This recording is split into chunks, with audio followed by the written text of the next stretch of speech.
dalam serapan kemarin 3 kabupaten ini dapat penghargaan dari Bulog dalam serapan gabahnya. Artinya kalau kita lihat di kantor-kantor Bulog penyimpanan itu beras-beras dari mereka itulah yang banyak. Tentunya dibantu juga sebetulnya dari betul. Ya ini kolaborasi semua kementerian lembaga juga ya, Pak Komandan. Jadi tidak kemudian merasa wah ini gara-gara TNI nih, wah itu salah satunya ada TNI di dalamnya.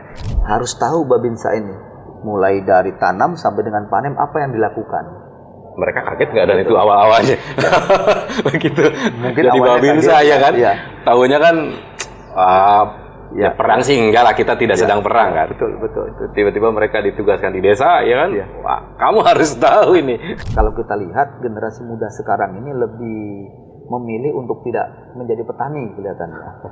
Lebih senang mungkin menjadi pegawai ataupun yang lain. Jadi TNI seperti. Ya, mungkin mudah-mudahan.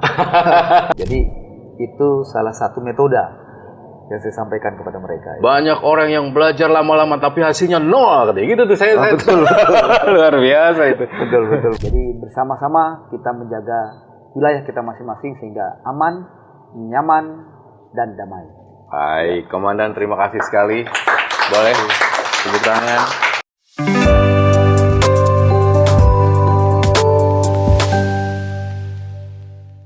RRI dan TNI itu adalah dua hal yang tidak bisa terpisahkan. Jadi jauh sebelum Indonesia merdeka, ada beberapa pahlawan kita yang dari satu tempat ke tempat lain coba merakit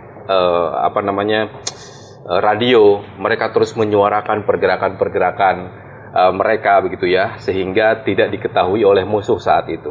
Nah, itulah TNI, itulah RRI. Dua-duanya dari dulu memang berjalan beriringan. Maka kemudian kalau Anda adalah pendengar dan juga pemirsa RRI dari dulu, tahu betul bahwa di setiap satuan kerja RRI wajib hukumnya ada acara dengan TNI. Wabil khusus TNI Angkatan Darat, ya. Itu memang kita berjalan beriringan begitu ya. Nanti saya akan coba ceritakan beberapa kejadian menarik zaman dulu sehingga kemudian RRI dan TNI itu tidak bisa terpisahkan. Tapi hari ini Lentera Inspirasi hadir tidak lagi di studio. Hari ini kami datang ke Makorem 063 Sunan Gunung Jati. Nah, mungkin gambar sudah mulai berubah sekarang. Di samping saya ini ada Kolonel Infanteri Hista Soleh Harhab SIP MIP M Han. Selamat siang Pak Danrem. Selamat siang Mas. Sehat ya Pak ya? Iya sehat. Luar biasa. Ini kalau on frame adalah pertemuan kita kedua. Betul. Kalau di luar kamera mungkin beberapa kali kita ngobrol ya Dan ya. Hari ini menjadi menarik. Kenapa RRI merasa perlu ketemu Komandan?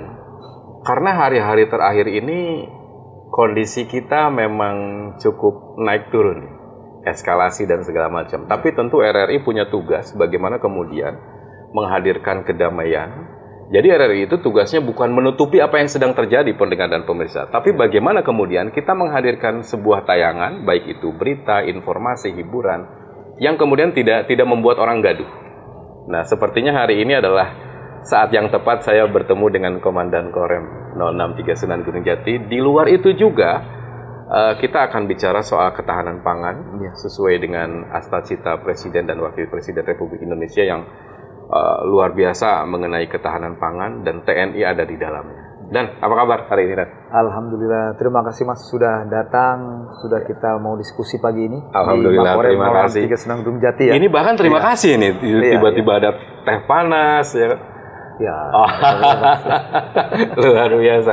Dan saya dengar kabar katanya ini adalah salah satu tempat favorit Komandan. Bisa dijelaskan nggak ini apa ini? Jadi di sini, ini kalau kita lihat ke sebelah kiri kita bahwa Korem 063 bukan hanya fokus kepada Danrem dan Kasrem dengan staf, tetapi Korem 063 ini bisa besar, bisa baik karena seluruh anggota yang menjaganya. Maka di sini saya tampilkan wajah-wajah semua anggota di Makorem 063. Jadi tagline kita, makanya saya buat sini kami bangga, kami bangga artinya bangga dengan mereka semua ini yang sudah menjaga membesarkan Korem 063 Sunan Gunung Jati. Jadi bersama biasa, ya. pasti bisa. Bersama pasti bisa. Pasti Wih, bisa. boleh dong tepuk tangan dong. Iya, Bersama pasti bisa. Luar biasa. Iya. Ini komandan lakukan di tempat-tempat lain sebelum di sini juga? Iya, saya lakukan di tempat-tempat lain. Selama saya menjabat di mana, saya sampaikan begitu bahwa institusi ini besar bukan karena pimpinannya saja, tetapi memang karena bersama-sama dengan anggota semua dan keluarganya. Oke, Gitu. luar biasa. Iya. Baik, kami izin Komandan, saya M. Subhan dan juga teman-teman di sini rame-rame datang ke sini. Iya. Sumpah Pak, ini bukan aksi penyampaian pendapat Pak, bukan Pak. Kami memang ingin datang ke sini ngobrol-ngobrol. Salah satunya tadi Pak, tugas dan fungsi TNI, kemudian kabarnya sedang untuk membantu ketahanan pangan dan seterusnya. Mungkin kita akan mulai dari latar belakangnya dulu, Nda. Kita bicara soal gugus tugas kedaulatan pangan ya. Baik. Boleh, Nda? Baik. Silakan, Nda. Baik. Baik Mas. Kita sudah mendengar terkait dengan gugus tugas ketahanan pangan. Ini sebetulnya latar belakangnya adalah keprihatinan pemerintah ya, terkait dengan yang pertama harga pangan ini fluktuatif naik turun, kemudian terkait dengan serapan gabahnya yang tidak maksimal, terkait dengan lahan pertanian itu sendiri, terkait dengan tentunya sarana prasarana produksi terkait dengan ketahanan pangan ini. Nah, sehingga dipandang perlu untuk membuat satu gugus tugas. Ya. Nah, di mana isi dari gugus tugas ini terdiri dari beberapa kelembagaan dan kementerian. Ya. Di antaranya ada Mentan, kemudian dari TNI sendiri, dari Kejaksaan, kemudian dari Direktur Pupuk Indonesia, kemudian dari Kabulok dan beberapa kementerian lain yang ada di situ untuk bersama-sama, ayo kita mensinergiskan kemampuan dan kewenangan kita dalam mendukung Astacita Presiden Republik Indonesia terkait dengan ketahanan pangan. Itulah latar belakang kenapa gugus tugas ini dibentuk. Tapi kan memang kalau bicara ABRI dulu ya Pak ya, ABRI kemudian sekarang TNI masuk desa, manunggal masuk desa gitu. Salah satu yang diurus adalah pangan juga. Ya. Nah, kenapa TNI merasa harus ambil bagian di urusan ini? Baik, tentunya keberhasilan suatu program yang dilaksanakan tadi saya sampaikan kan tidak mungkin hanya terpaku atau tertuju pada satu kelembagaan atau kementerian. Nah, sekarang ini dengan kewenangan, kemudian dengan organisasi yang dimiliki tiap-tiap kementerian, tentunya kan pasti ada keterbatasan ini untuk masuk, untuk berhadapan dengan masyarakat. Nah, dari situlah makanya TNI ikut andil dalam kegiatan itu untuk mempercepat sehingga kita bisa melaksanakan kedaulatan pangan. Ketahanan pangan mudah-mudahan bisa menjadi kedaulatan pangan ke depannya. Kedaulatan pangan ujungnya gitu. Goals kita tuh ke sana. Tapi secara konkretnya bentuknya gimana sih, Dan? Kalau dalam gambaran saya kan anggota TNI turun ke sawah kah atau mengintervensi apa begitu ya. Jadi baik, gugus tugas ini sebetulnya melaksanakan, kalau kita lihat dari tugasnya, itu tugasnya salah satunya ini selain mensinergiskan juga mengawasi. Kemudian selain mengawasi juga memberikan masukan kepada kementerian ataupun lembaga-lembaga terkait dengan ketahanan pangan. Contoh misalnya dalam penyerapan gabah yang dilakukan oleh Bulog ini mengalami kendala. Kendala mungkin dalam mencari lahan-lahan yang perlu diserap, yang sudah panen. Nah, sementara kita punya Babinsa ini yang masuk sampai ke desa-desa, betul. Nah, kita memberikan informasi, melekat dengan masyarakat. Betul. Kita memberikan informasi nih, ayo Pak Bulog, tolong diserap gabah kita. Akhirnya diserap, datang. Kemudian juga melihat pada saat proses mulai dari persemaian sampai dengan penanaman, mungkin ada pupuk yang berkurang ini atau tidak masuk sampai ke desa, sampai ke petani. Nah, kita menyampaikan kepada distributor ataupun kepada dinas pertanian atau dinas-dinas yang terkait, Pak, di desa ini atau wilayah ini perlu pendistribusian pupuk misalnya. Nah, kemudian juga terkait dengan penggilingan, begitu juga sama. begitu. Komandan tiap hari dapat laporan itu? Tiap hari saya dapat laporan itu terkait dengan luas tambah tanam, kemudian serapan gabah, kemudian juga dengan pompanisasi apabila wilayah itu memerlukan pengairan. Nah, kita bisa koordinasi, juga bisa kita melaporkan kepada komando atas. Oke. Gitu. Karena komandan tiap hari dapat laporan itu, teritorial kita luas ya Pak ya? Luas, betul. Bukan hanya, jadi kalau ngomong Korem 063 Sunan Gunung Jati itu jangan kebayang hanya kota Cirebon saja. Betul. Luas sekali ini. Betul. Nah, dari luasan wilayah yang kita punya nih, dan daerah mana yang menjadi perhatian khusus, Komandan?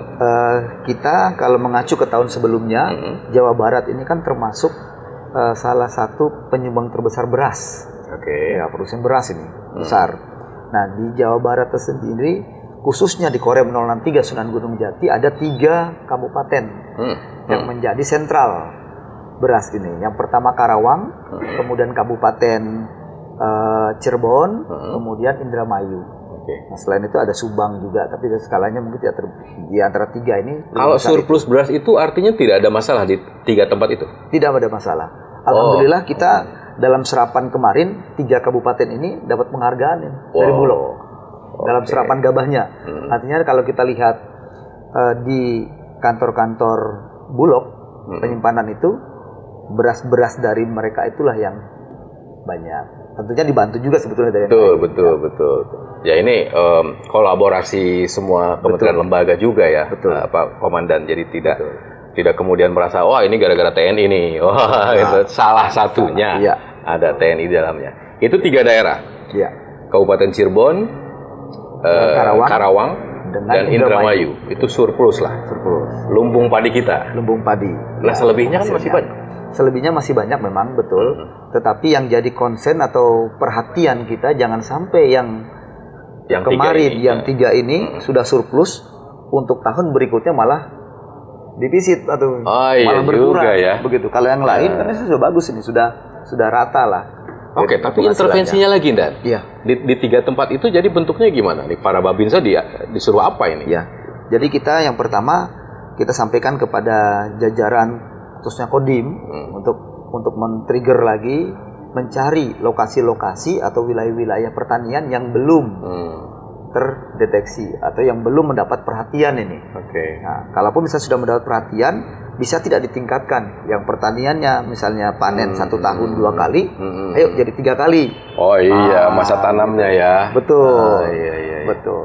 Itu yang kita coba untuk ditingkatkan terus.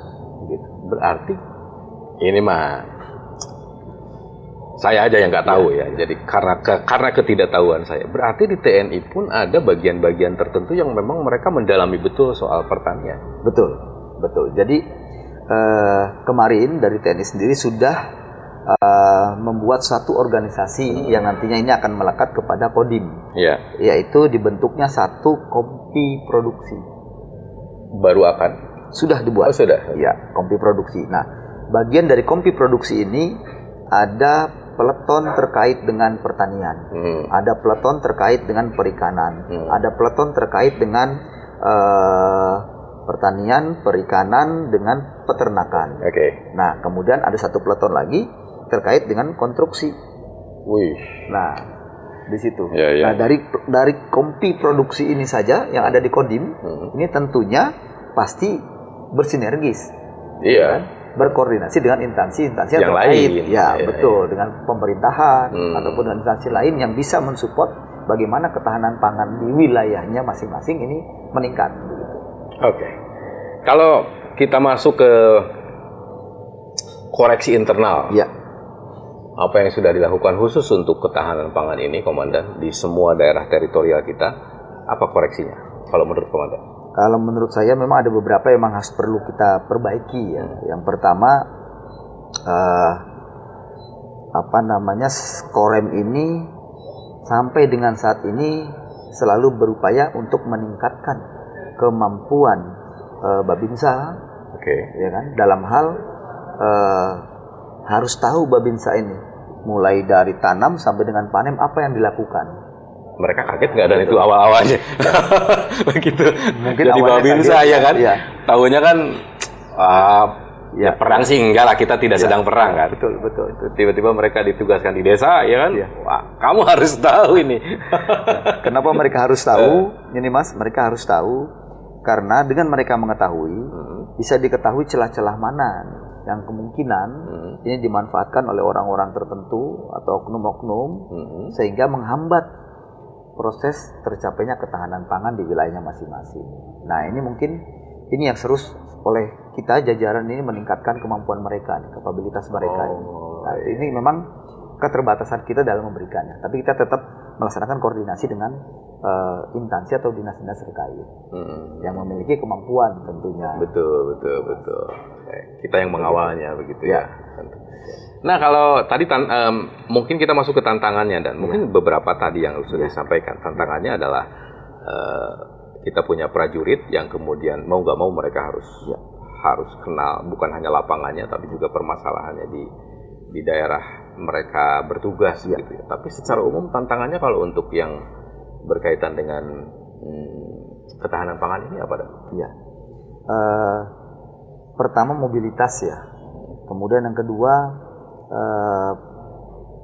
untuk kadang-kadang memang di wilayah ini yang khususnya mungkin terjauh atau agak terisolir dari perhatian. Ini terisolir bukan dalam arti daerah yang terisolir, bukan terisolir dalam arti perhatiannya. Nah, belum. Nah, ini ada mungkin keengganan atau bukan keengganan, atau saya bilang lebih tepatnya itu sungkan ini dia untuk melaporkan. Pak, tolong dibantu. Nah, sehingga keterbatasan itu kan kita selain dari pengawasan, kemudian juga kita mendapatkan laporan dari Babinsa. Bukan dari Babinsa, dari warga masyarakat, ataupun kelompok-kelompok tani yang berada di satu wilayah ini. Nah, gitu. Itu yang menjadi tantangannya. Nah, mudah-mudahan dengan adanya kompi produksi di Kodim, kemudian kegiatan-kegiatan berkaitan dengan ketahanan pangan ini saya sampaikan ke jajaran untuk lebih maksimal menjangkau wilayah-wilayah. Gitu. Yang tadinya misalnya wilayahnya cuma 1-2 ya coba kita cari lagi supaya masyarakat kelompok tani itu tidak segan lagi untuk melapor paling tidak ke Babinsanya di situ ya. Apa menjadi keluhannya? Menjadi keluhannya. Iya. Kita akan coba bantu gitu, Mas. Sejauh ini ada nggak, Pak, intervensi dari pihak-pihak yang juga ingin menggagalkan hal-hal seperti itu? Kalau dibilang sejauh ini ada, mungkin ada saja mungkin oknum-oknum ya, pasti mungkin ada. Kalau tidak ada, pasti yang pertama harga beras pasti stabil. Harusnya. Iya. Kemudian distribusi pupuk ke kelompok-kelompok petani pasti lancar. Faktanya kan masih ada beberapa yang harus kita kawal gitu ya. Betul.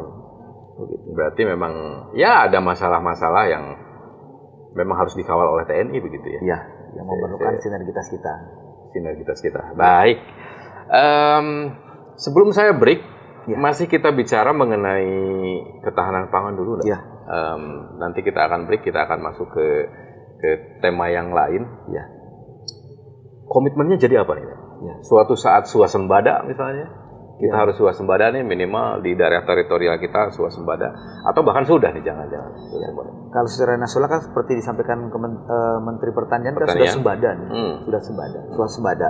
Nah, tetapi bagaimana kita menjaga agar tetap seperti swasembada.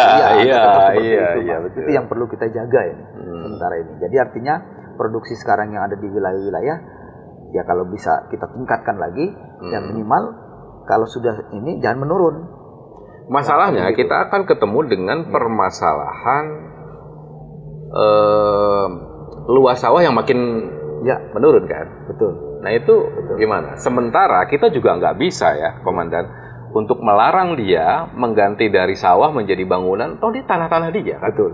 Itu gimana tuh pendekatannya? Itu termasuk salah satu juga kenapa gugus tugas ini dibentuk. Pertanian ini kan memang makin lama makin sempit ini. Karena memang kalau kita lihat generasi muda sekarang ini lebih memilih untuk tidak menjadi petani kelihatannya. Lebih senang mungkin menjadi pegawai ataupun yang lain. Jadi TNI seperti. Ya, mungkin mudah-mudahan. Ya. Nah, kita tentunya tadi saya sampaikan tidak bisa berdiri sendiri. Kita bersinergis dengan pemerintah daerah. Di pemerintah daerah tentunya telah menyusun suatu rencana tata ruang. Nah, rencana tata ruang ini ini kan dibentuk. Oh, ini khusus, wilayah ini khusus untuk perkotaan, ini khusus untuk pemukiman, ini khusus untuk pertanian. Nah, kita bisa menyampaikan saran kepada pemerintah daerah untuk daerah-daerah yang diindikasi atau sudah ditetapkan sebagai wilayah atau daerah pertanian, untuk dapatnya tetap dijadikan seperti itu. Begitu. Usahakan tidak berubah. Usahakan tidak berubah, begitu. Nah, kalau ini tidak berubah, ya tinggal kita tingkatkan bagaimana intensifikasi kan dalam situ, atau dalam modernisasi alatnya yang kita tingkatkan. Nah, mudah-mudahan kan bisa tercapai gitu, gitu Mas. Oke, baik. Itu concern TNI, Angkatan Darat tentu, concern TNI untuk bagaimana kemudian bisa membuat swasembada pangan, walaupun mungkin secara nasional kita dipercepat kan, Presiden inginnya dipercepat. Pokoknya tahun pertama itu sudah swasembada dan sudah membuktikan paling tidak di daerah teritorial kita ada tiga kabupaten begitu ya. Ada Indramayu, Kabupaten Cirebon dan juga Karawang. Yang dari dulu kita tahu mereka adalah penghasil beras terbesar nasional bahkan di Jawa Barat udah jelas. Nanti kita akan lanjutkan lagi, dan ini di depan kita ada teh panas, ini lama-lama jadi es teh manis dan harganya rubah soalnya. Tapi sebelum break dan saya kemarin atau semalam sebelum saya datang ke sini, saya tuh sempat lihat postingan Instagram. Oh iya. Wah, ini kalau misalnya Anda lihat di kamera ini, komandan tuh senyum terus dari tadi ya. Beliau tuh seperti ini memang aslinya. Tapi begitu di depan prajurit, nggak ada senyum-senyumnya tuh. Nah, saya lihat yang postingan terakhir itu yang ketika memberikan ini ya di pengarahan di Cilimus ya, dan ya. Betul, di Cilimus. Nggak ada itu senyum-senyumnya sama sekali. Seru ya, dan kalau di depan prajurit itu ya. Kita kan harus bagaimana bisa membangkitkan motivasi mereka, membangkitkan semangat mereka, kemudian juga membangkitkan kecintaan mereka terhadap negara, kemudian terhadap profesi yang diemban. Itu kita harus semangat seperti itu, Mas. Begitu. Jadi itu salah satu metode yang saya sampaikan kepada mereka. Banyak orang yang belajar lama-lama tapi hasilnya nol, katanya gitu tuh saya. Betul. Luar biasa itu. Betul. Itu membakar semangat sekali ya, Dan. Ya, kita bakar semangat mereka. Apa sih, Dan, kalimat itu yang ingin komandan sampaikan ke prajurit itu apa ya? Jadi begini, menarik itu. Yang saya sampaikan sebetulnya pengabdian kita ini bukan dilihat dari berapa lama kita bertugas. Berapa lama kita ini melakukan suatu pendidikan ataupun latar belakang kita pendidikan apa, bukan itu yang dilihat, tetapi bagaimana kita betul-betul sungguh-sungguh menjiwai apa yang menjadi kewajiban. Oh, ini profesi saya ya sudah kita syukuri, fokus kepada sana. Begitu, Mas. Itu yang ingin saya bangkitkan sebetulnya. Luar biasa. Oke, Dan, nanti kita lanjutkan lagi. Baik. Mungkin kita turun minum sebentar, dan pendengar serta pemirsa nanti kita akan lanjutkan lagi. Tetaplah bersama kami di Lentera Inspirasi.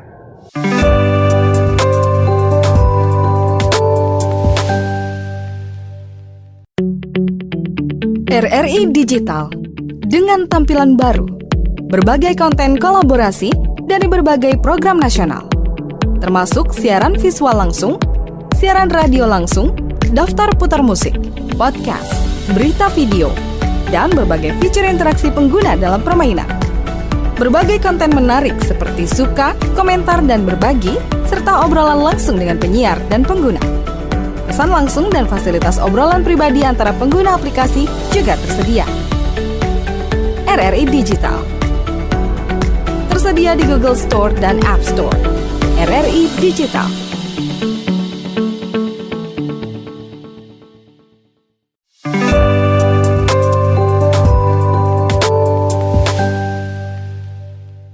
Jadi di awal perjumpaan tadi, saya sempat menyinggung mengenai peran RRI dan juga TNI. September ini adalah hari lahir Radio Republik Indonesia.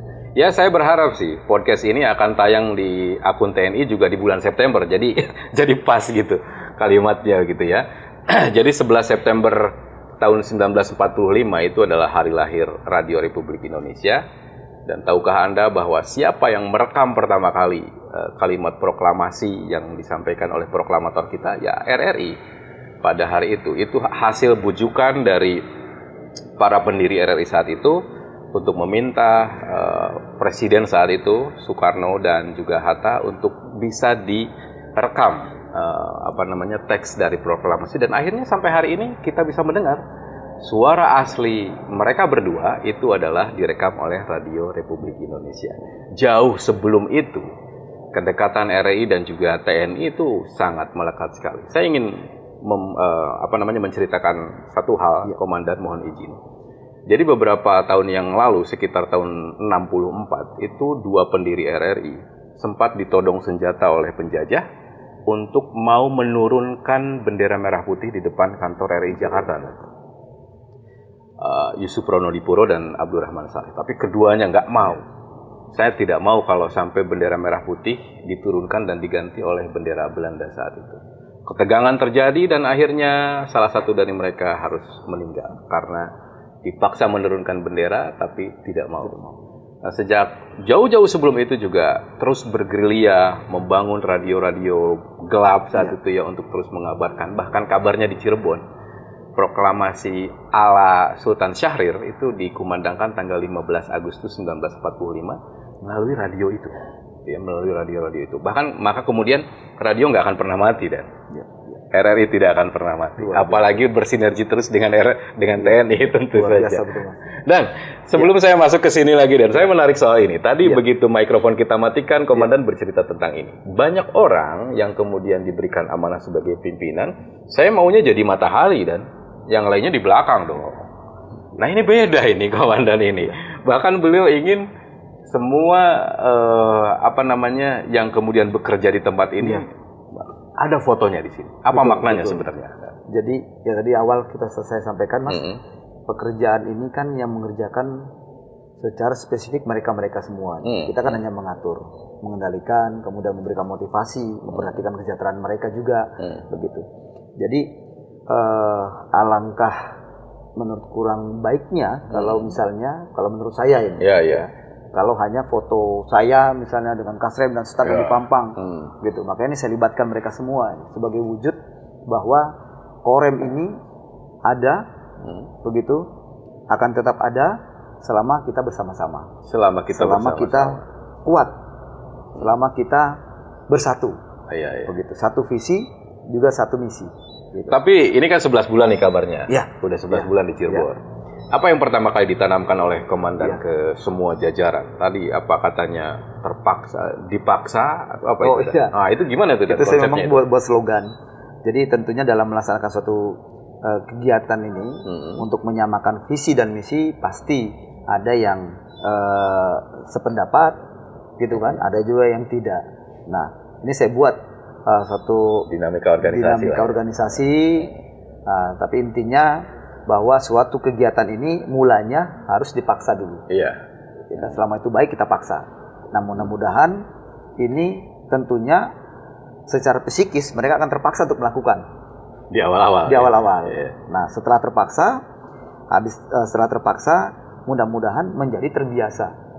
Nah, terbiasa, kemudian beri waktu menjadi biasa, begitu. Nah, pekerjaan biasa yang kecil, apabila dilakukan dengan sungguh-sungguh dan motivasi yang tinggi, terus-menerus, kemudian pasti akan timbul suatu ide atau gagasan di pekerjaan itu yang biasa dilakukan. Nah, mudah-mudahan ini hasilnya akan menjadi luar biasa. Luar biasa. Konsepnya luar biasa ini, ketemu begitu ya. Dari mulai dipaksa, terpaksa, biasa, luar biasa. Luar biasa. Jadi malah jadi kebutuhan ujungnya betul. Berbuat sesuatu yang baik itu malah jadi kebutuhan. Dan sedikit kita bicara soal kondisi terakhir kita. Apakah kemarin juga ketika ramai-ramai sahabat-sahabat kita memberikan aksi penyampaian pendapat di muka umum dan seterusnya. Secara umum dari daerah teritorial kita apa yang bisa digambarkan? Baik, Mas. Sebelum saya menjawab, tadi saya ada yang kelupaan nih terkait dengan percepatan ketahanan pangan. Boleh. Silakan. Jadi kita juga dari pimpinan TNI sudah membentuk suatu batalion, yaitu Batalion Teritori Pembangunan, yang salah satu tugasnya melaksanakan pembinaan teritorial. Nah, di dalamnya hampir sama dengan kopi produksi.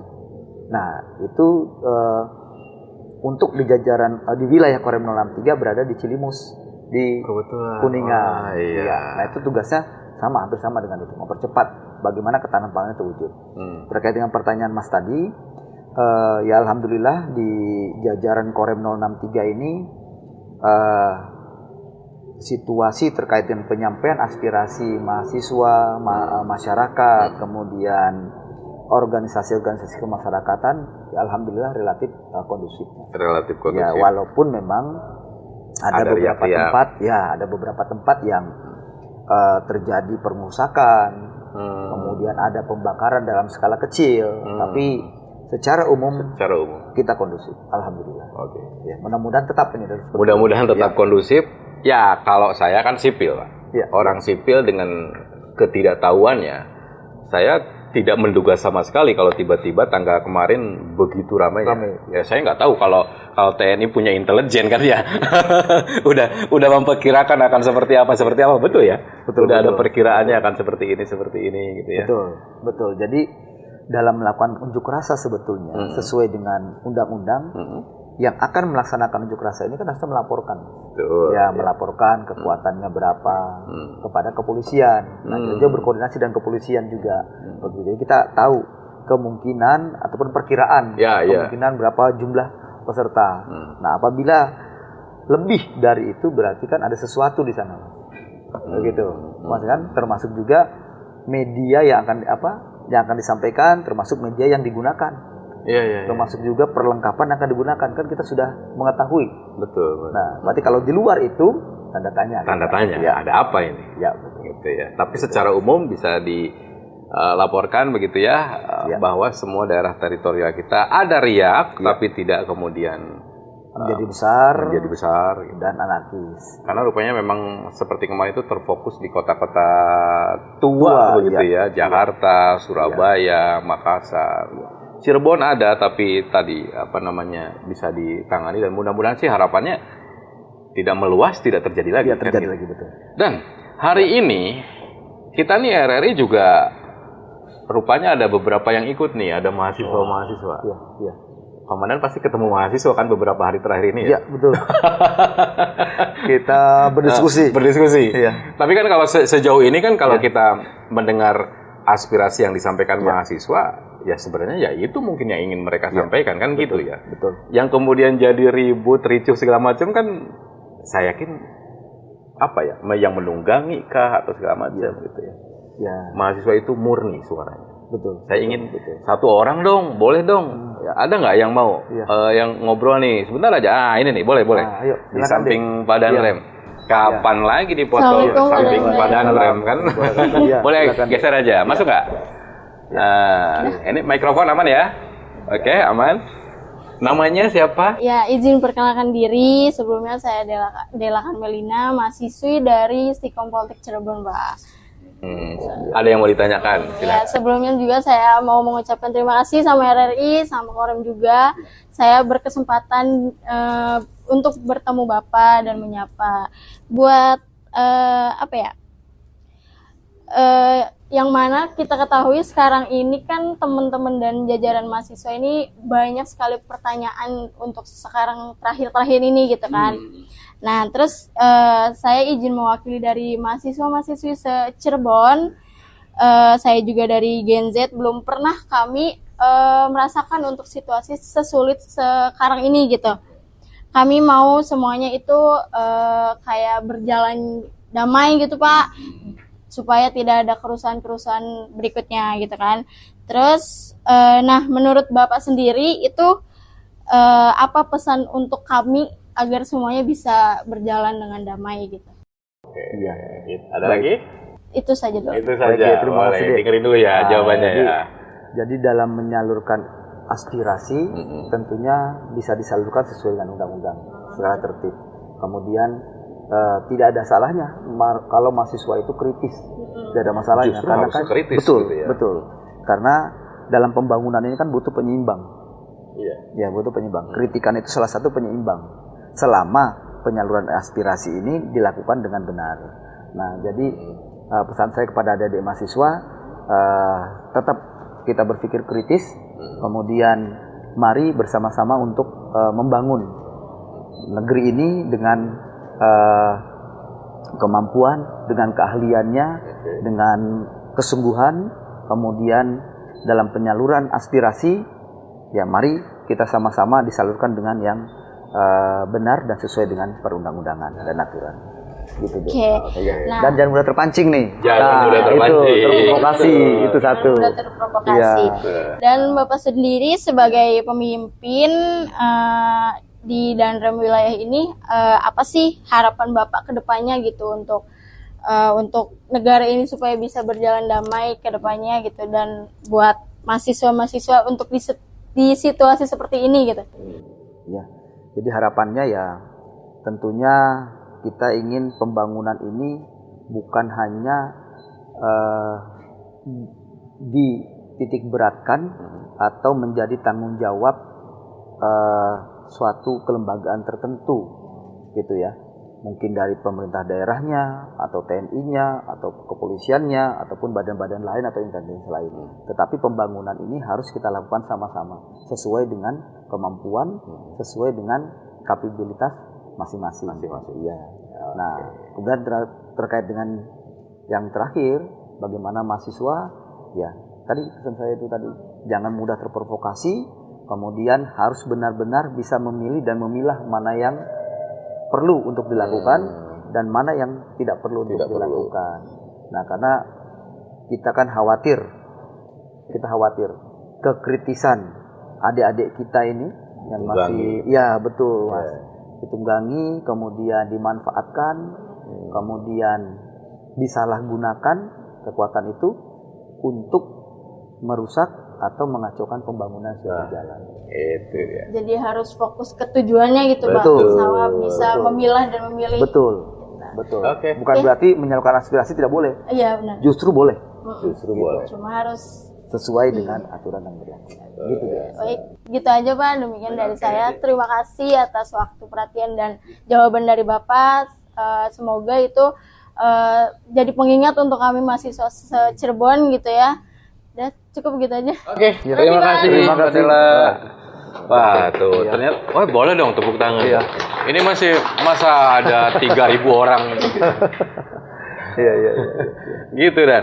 Tapi sejauh ini, Iya. ada nggak sinergitas antara misalnya TNI dengan Civitas Akademika dengan universitas lah, dengan warga kampus begitu? Dalam bentuk apa kalau ada? Ada Mas. Jadi dalam melakukan proses pembangunan, tentunya kan kita harus menyiapkan sumber dayanya. Salah satunya kan sumber daya manusia. Nah, sumber daya manusia yang saya ambil adalah pendidikan. Iya. Nah, kemarin kita sudah berkoordinasi, bersinergis dengan salah satu perguruan tinggi untuk datang ke Korem, mensosialisasikan agar saya ingin anggota saya ini bukan hanya kuat secara fisik, tetapi kuat secara pikiran juga. Nah, ada beberapa anggota kita ini yang bahkan sudah S3. Kemudian ada anggota kita Tamtama ini justru sudah S2. Begitu. Nah, ini saya mendorong mereka, ayo kita diberikan kemudahan nih oleh beberapa perguruan tinggi untuk bisa ikut andil dalam melakukan pendidikan, gitu Mas. Nah, itu salah satunya. Kemudian yang kedua, kita juga selalu melaksanakan diskusi dengan para rektor, gitu. Walaupun diskusinya mungkin seperti ini Mas, diskusi berdua, ngobrol gitu ya. Begitu, terkait dengan kolaborasi kegiatan yang bisa kita lakukan. Salah satunya bisa juga dengan kemarin saya mengikuti kegiatan di salah satu perguruan tinggi kepramukaan. Ya, melaksanakan pertandingan-pertandingan yang dilakukan oleh sekolah itu, begitu. Oke, sama dengan luar biasa ya. Jadi dengan warga kampus itu sesuatu yang biasa, bekerja sama, kolaborasi, begitu ya. Dan TNI juga mengharapkan suara-suara kritis dari kampus tetap ada, tetap gitu ada. Ya. Walaupun itu apa yang digarisbawahi adalah jangan sampai disusupi ya, oleh kepentingan-kepentingan lain. Saya ingin kembali dan mengenai batalion ini. Tadi kita sudah disampaikan mengenai ada bedanya memang ya antara batalion yang tadi disebutkan teritorial pembangunan ya, teritorial pembangunan. Nah, ada lagi batalion tempur kan? Iya, betul. Mereka dipersenjatai. Iya. Dalam otak mereka ini kan tapi beda kan dengan batalion yang sedang kita bahas ini. Iya. Apa yang paling membedakan di antara keduanya? Yang paling membedakan adalah organisasinya, Mas. Oh, organisasi. Organisasinya betul. Kalau batalion tempur terdiri dari tentunya kan kompi-kompi yang mendukung ke arah untuk tempur ini. Nah, batalion teritori pembangunan selain disiapkan juga untuk tempur, dia dibekali kemampuan untuk bisa mendukung kegiatan, juga bisa berkolaborasi dengan instansi terkait dengan pertanian, kemudian peternakan, kemudian medis, kemudian juga terkait dengan konstruksi. Jadi di batalion itu sudah ada di situ untuk mempercepat proses pembangunan. Ini hanya ada di Korem 063 atau secara nasional? Secara nasional kita sudah membuat beberapa batalion-batalion teritori pembangunan. Nah, kebetulan di Kodam 3 ini ada satu brigade. Jadi satu brigade berlokasi di Banten. 2 batalion juga berlokasi di Banten. 1 batalion berlokasi di Cilimus di Kuningan. Nah, itu yang tadi batalion untuk ketahanan pangan, khusus untuk ketahanan membantu percepatan. Ya. Tapi kan sama-sama yang bekerja adalah prajurit TNI kan gitu ya. Ya. Cuma apa yang membedakannya? Keilmuan yang mereka dapatkan atau apa? Betul. Jadi kemampuan mereka justru ditambah dengan batalion-batalion biasa. Ini kan fokus. Standar mereka prajurit, tapi betul. Begitu ditempatkan di sini batalion dari pembangunan itu ditambah kemampuannya. Dia harus bisa menguasai terkait dengan pertanian, menguasai juga terkait dengan peternakan. Nah, sehingga bisa diharapkan ini bisa berkolaborasi dan mempercepat proses ketahanan pangan di wilayahnya masing-masing. Oke, jadi setiap batalion akan berbeda-beda begitu ya. Batalion teritorial pembangunan ya tadi fokusnya di situ. Nah, kegiatannya selama ini apa saja dan khusus di batalion teritorial pembangunan ini?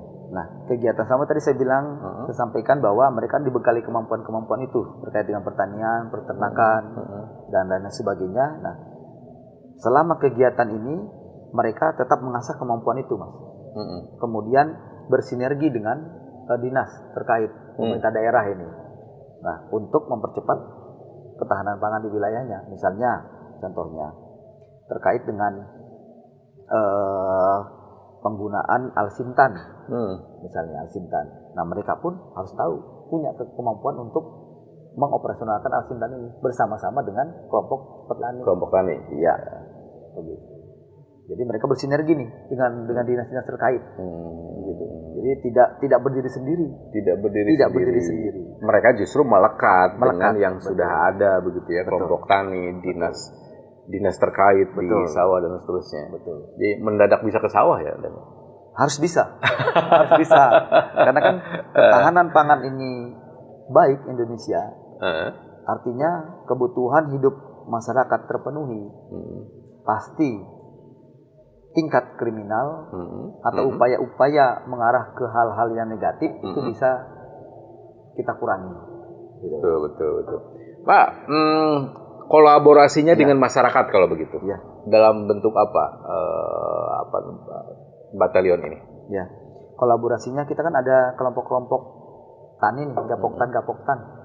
Nah, mereka berbaur dengan kelompok-kelompok petani itu. Kemudian kira-kira ada hal yang memang perlu dikomunikasikan dengan pemerintah daerah, kan mereka memiliki keterbatasan nih kelompok petani itu. Nah, kita selain dengan adanya Babinsa, kemudian adanya Koramil, nah personil batalion teritori pembangunan ini juga bisa menyampaikan kepada pimpinannya, mungkin dankinya ataupun danjonnya, sehingga bisa menyampaikan kepada aparat setempat di situ, pemerintah daerah setempat, tingkat mungkin camat untuk disampaikan kepada dinas terkait, begitu Mas. Nah, jadi dari semua kegiatan ini, Komandan, kalau kita coba rangkum, goalsnya apa kalau dari sudut pandang TNI? Kita goalsnya yang pertama terciptanya kemandunggalan TNI dan rakyat. Itu yang paling penting, yang pertama. Kemudian yang kedua,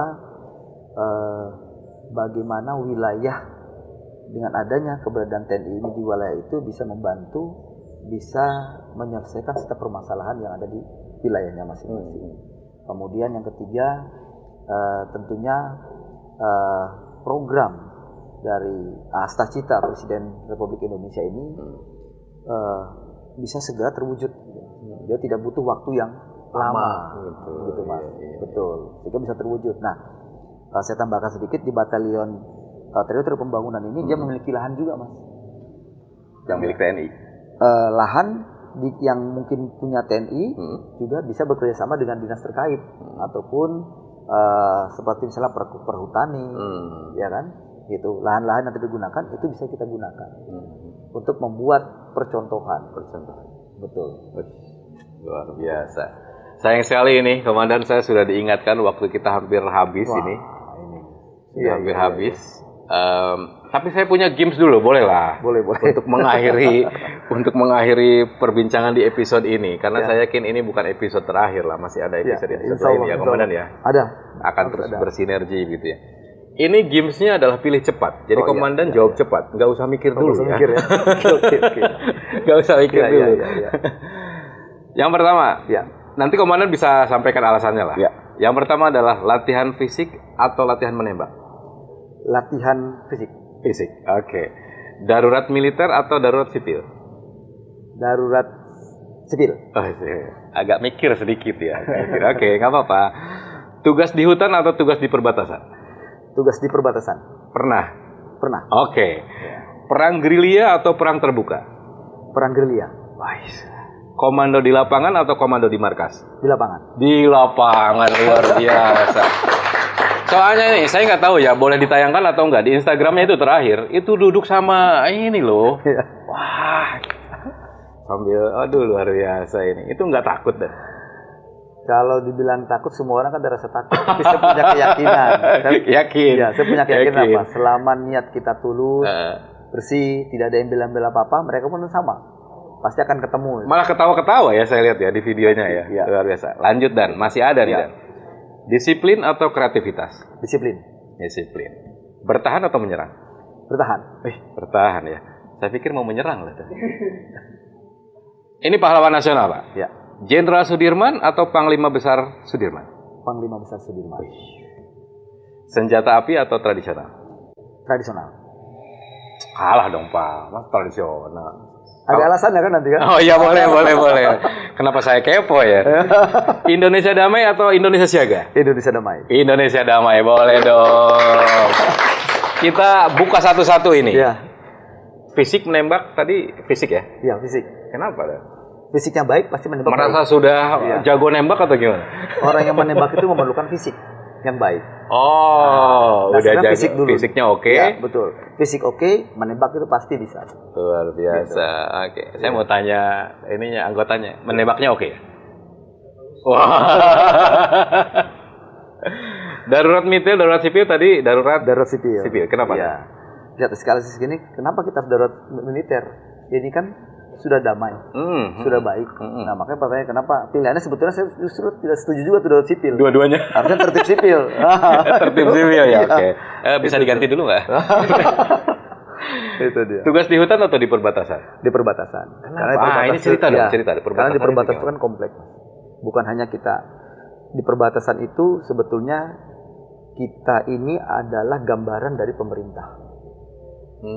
Lebih sulit di perbatasan itu. Seperti ini ya, etalase pemerintahan. Betul, etalase pemerintah. Iya. Jadi apapun yang kita lakukan itu pasti mencerminkan pemerintah. Di situ beratnya sebetulnya di situ. Gitu. Makanya saya memilih perbatasan depan dulu. PLBN mana dulu, Pak? Di Sota. Sota itu Merauke. berarti Indonesia dengan Papua Nugini. Luar biasa ya.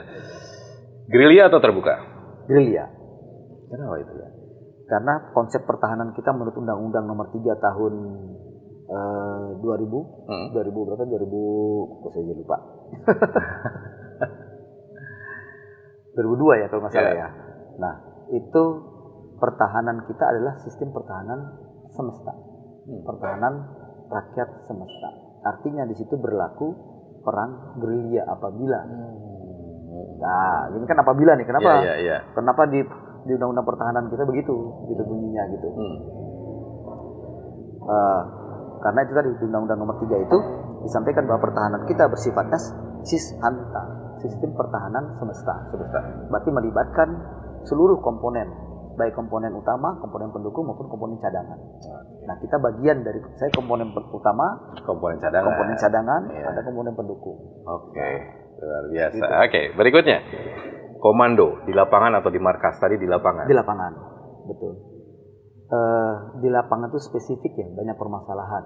Jadi kita tahu betul. Kita tahu betul, sehingga dalam mengambil kebijakan, dalam mengambil keputusan, kita tidak salah, tidak gegabah, gitu Mas. Gitu. Oke. Disiplin atau kreativitas? Disiplin. Orang yang disiplin pasti punya kreativitas. Pasti itu, karena disiplin dia.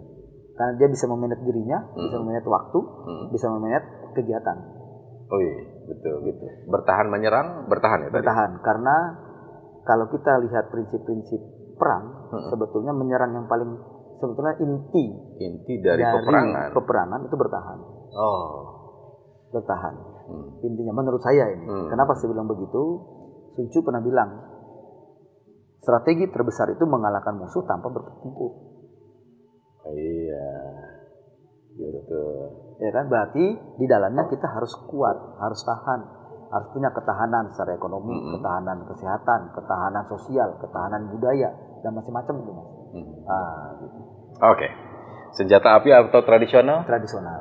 Kenapa, Anda? Senjata api tentu kita ada batasannya. Mungkin produksinya, alatnya, senjatanya sendiri, munisinya. Amunisi habis. Betul. Sementara kalau kita menguasai berbagai jenis senjata tradisional, kita tidak tergantung pada alat.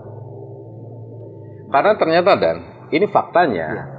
Sebelum saya podcast dengan komandan, saya juga podcast dengan salah satu sejarawan yang saya bilang gini, itu betul ya zaman dulu kita pakai bambu runcing. Bambu runcing yang dimaksud itu apa kata saya tuh?